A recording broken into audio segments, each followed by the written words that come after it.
Kirby and the Forgotten Land is an amazing jump to 3D for a game series. Like, I believe no other game series has transitioned quite as well to 3D as Kirby has.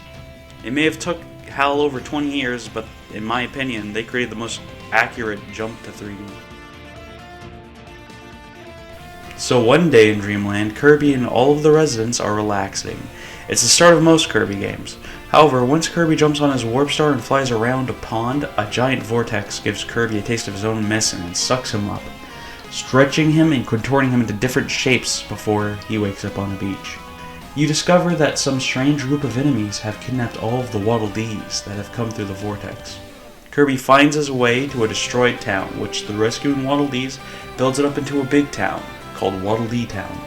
I'll cover more of the story later on, just like how the game drops the story for half of it. One thing that was apparent from when I started the game was how well Kirby controlled. I got right into the flow of the game. He controls just as well as he does in the 2D games. He auto-runs, which I like, but he also auto-swallows, which if it weren't for chat, then I would not have checked the settings menu for the option to turn it off. Kirby also no longer can infinitely fly, and it has a height limit, which makes the game more platform-based. To use the hover as a recovery tool rather than something that you use just to fly over all of the stage, which I like. I wanted to cover movement first because it's an important part of why I feel like this game is the perfect conversion to 3D. Given I can't explain why it feels like the 2D games exactly, but you could download the demo off the eShop to see what I mean. Anyways, the controls are great, so let's move on to the abilities. So the abilities in this game are really great. One of the core parts of all Kirby games are the use of the copy ability. This game doesn't have all too many copy abilities in it. There are 12 in total. You'll see all of the abilities by the end of the second world, which does not seem like a lot, but it's made up for the fact that every ability evolves twice, with some abilities even evolving thrice. In terms of utility, I'd say all 12 have their niches and uses, although I feel the only ability that feels like it doesn't have much reason to exist is Drill. It definitely is useful, and its air dash can be used to sequence break and skip some areas, but its intended use is a bit boring in my opinion. Of course, the only more useless ability is Sleep, but Sleep Kirby's always just been a top tier shitpost from HAL.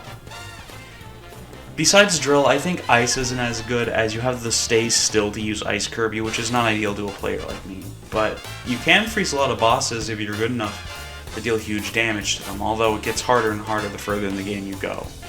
I really like Fire, because Burning has been restored to its former glory and is balanced due to the fact that Kirby cannot fly after using Burning. Another one I really like is Hammer. It has a bounce attack and it hits really hard. And another ability that's good is Gun Kirby. I was not expecting to use Gun Kirby so much, I thought it was just going to be a shitpost ability. In fact, I used it so much, including making it the sole ability I used during the True Arena. All in all, the abilities in this game are balanced and fun. I struggle to call any of them bad. In fact, in the second world, I'd say Ice Kirby is the best ability, as it allows you to use normal movement on top of water. There are so many applications and uses for abilities in this game that it's insane. Oh, what? Oh, my bad, I forgot the gimmick of the game. Let's get on to the gimmick. So, the protagonist of a 3D platformer gets a new ability to control objects by putting something on top of that object? Wait a minute, I just described captures. Damn it! I just described mouthful mode. As a whole, I like these sections. They are not intrusive, and they provide a good challenge that differs from what you would be doing. For example, there are card challenges I quite enjoyed. I like the time attack aspect of it, and figuring out the tricks to go faster made me excited. And I wish there were more like these, honestly. Or they could be special, like the light bulb one, which appears 4 times total. The challenge being finding your way through the darkness. Aside from these, the uses are usually small and fast, like ripping parts off of the environment or clearing a passageway. You know, what you'd think with Mario Odyssey. But I do wish they weren't called mouthful modes, because saying mouthful mode so many times is a mouthful. Wait a minute. Anyways, I love these small challenges. So the mouthful modes and abilities are great, so obviously the game designers put something in there for you to go for, correct? Yes! When Kirby was pulled through the portal, several Waddle Dees got sucked right in with him. After entering the Forgotten Lands, they got kidnapped by the Beast Pack and caged for use to generate power. There are a total of 300 Waddle Dees in the entire game. You rescue them by both finding them in cages and completing certain tasks unique to each stage. There are a number of Waddle Dees you can find in cages, but a huge chunk of them are found by completing these unique challenges. For example, this could be finding donuts in the mall stage, or touching several red roses in the downtown stage. However, these can be harder than you'd expect. A good chunk of them are difficult, like finding specific objects, or killing some enemies that are hidden, or finding a secret passageway. These test your skills in many different ways, and it encourages you to explore the stage, as you won't know the achievement until you unlock it or you finish the stage. Most of the time, the challenges are very fair, and if I missed one, going through the stage again wasn't the worst thing ever, since I almost always got through the stage with either all but one or all of them. But a few challenges were awful. Don't mention Twin Frosties, don't mention Twin Frosties, don't mention Twin Frosties, don't mention Twin Frosties. Okay, I have to mention Twin Frosties. The mid-boss archetype stage has a god-awful challenge with Twin Frosties. It wants you to beat the two Frosties without taking a hit. This is awful, because it's hard to identify a pattern when RNG decides if you get hurt or not. However, I did indeed find a strategy. Smacking these two really hard with Crash via ability smuggling all the way to the Twin Frosties fight. You might call it impractical, but I call it science. Besides these challenges, the boss stages always have the same challenges, always.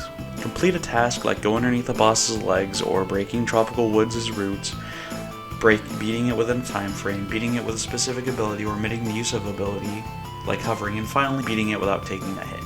Unlike the Twin Frosties, the boss's no-hit challenges are easier to me, due to the conveyed attacks and the patterns the bosses use. It's not RNG based, you know? I think all of these are fair, besides Twin Frosties, of course.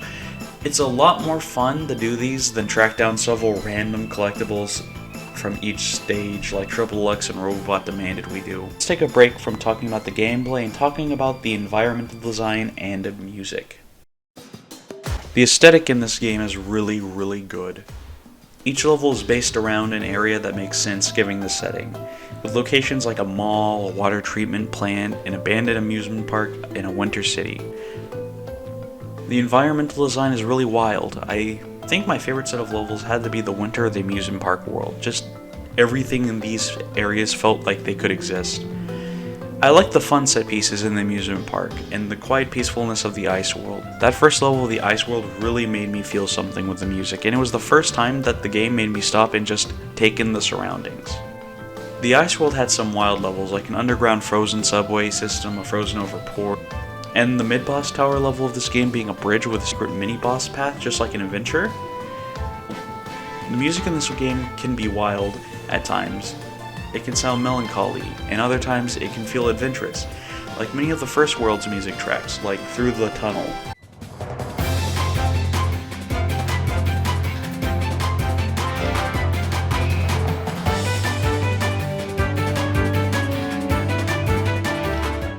And then we have more melancholic sounding tracks like Northeast Frost Street.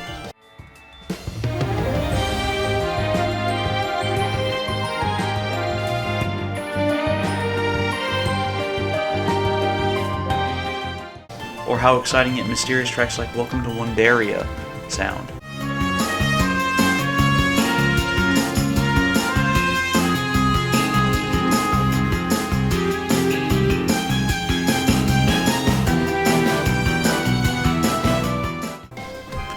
This game has great environmental design with good level design to back it up. There are more stages besides just standard level design stages. So let's stop being melancholic and get right to the last set of stages. Ever since the Kirby 20th Anniversary Collection on Wii, a common trend within the series is to have some sort of time-based challenges, and the Treasure Road stages are no different from my experience.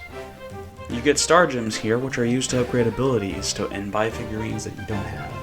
If you don't want to bother with the gotcha machine in Waddle Dee Town, which near the end of the game can be absolutely infuriating to deal with if you are missing like one figurine. Anyways, Treasure Road stages are timed ability and mouthful mode challenges.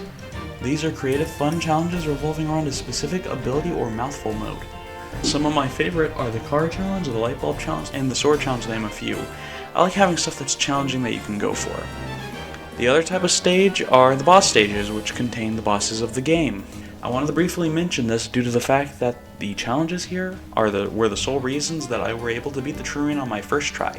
Simply put, they tied completion of these stages to avoiding damage, which helped me remember the attack cues, which didn't change much once we made it into the extra mode replacement.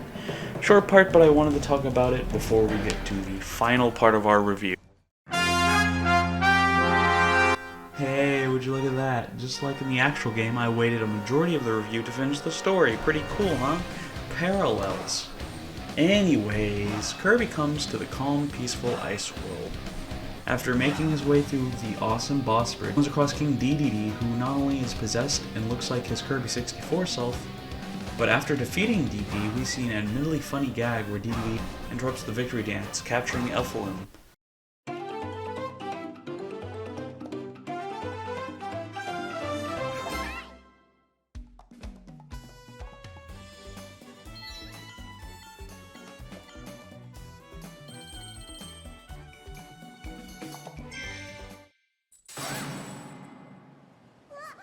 After this, we go a few more worlds without story until we reach the end of the lava world. We once again fight against King Dedede, where he becomes Dedede Dimitri, literally becoming a beast like a boar, where we hear an excellent remix of the Mass King Dedede theme. After we beat King Dedede Dimitri, he comes to his senses and seems happy to help Kirby. There's a nice small, short reunion before the room fills with Beast Pack enemies. Dedede Dimitri sacrifices himself to save a few Waddle Dees. I really like how he's portrayed in this appearance as a hero rather than a villain. After the scene of Dedede Dimitri sacrificing himself, there's a decently threatening title card that pops up, as Kirby and the three Waddle Dees from the cutscene ride up an elevator towards an unknown object. On the way, we hear a voice talking about how the humans pieced out into another dimension because of this creature. We come into an SCP containment cell, where we fight a lion guy, before the game follows the current Kirby trend of the final boss becoming a demon straight from hell. The boss becoming a Resident Evil boss becomes a gross blob of goop and flesh with all the eyes from the creatures it had absorbed. He needs Elfilum to become whole. Of course, he does eventually absorb him, becoming the ultimate life form. You beat him a ton with a hammer before outfulling the boss, after which he tries to make Popstar collide with the new world. Kirby uses an 18-wheeler to crash directly into Elfilus, and according to the animation, he is evaporated by the force of the truck, not by the impact of it. This leads to the first of two credit reels. We may have finished the final boss, but that is not the end of our adventure. After the credits, we get to the hub, where we are alerted to the existence of one last world, a world made up of parts of the levels from the normal world, with one world being represented per level. This world abandons the challenges, replacing it with a gimmick where we collect Leongar's soul. I like this change of focus, as we get to avoid the challenges getting stale. Plus, it would be very redundant and obnoxious to have the redo challenges that we already had done up until then. The music in all of these levels are the same, but it's all great, and it makes traversing and combing these levels one last time fun. You don't need every piece of his soul to complete the world, but you do need to grab a majority of the souls to complete it. I called this part of the game the extra mode equivalence. That's because not only do we get reused levels, we also get new takes on bosses, having stronger attacks and such. Like I said before, completing the challenges in the normal world boss stages helped me already know the boss cues, which was great, helped me adapt faster.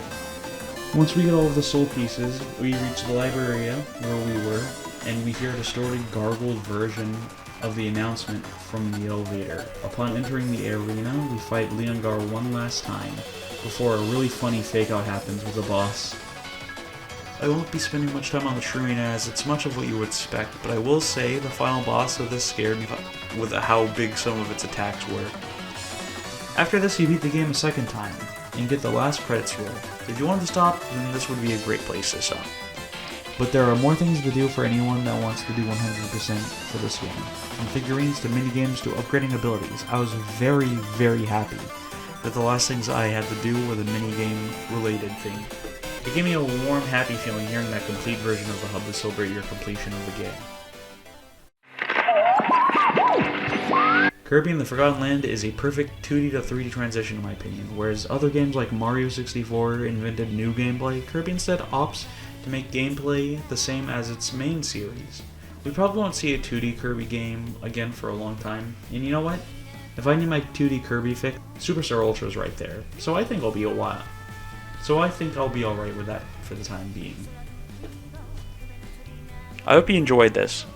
If you like this, please drop a like and a comment, maybe even subscribe. I appreciate you for watching this. This is SnakeSolid, and I am out.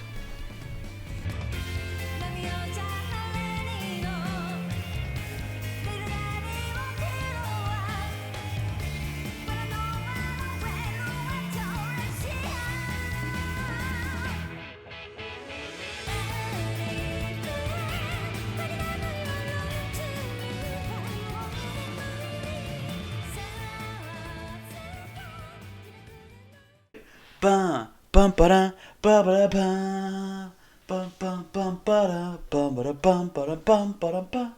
Okay, sorry, I broke out into humming.